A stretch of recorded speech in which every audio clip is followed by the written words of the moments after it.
Alguns pacientes têm bruxismo, que é o apertamento noturno e o ranger dos dentes. Então, o paciente ele range muito os dentes.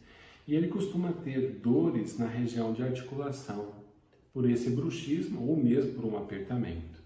Em alguns casos desses, é recomendado o paciente colocar uma placa entre os dentes para que tenha um alívio muscular e também um posicionamento diferente da articulação temporomandibular.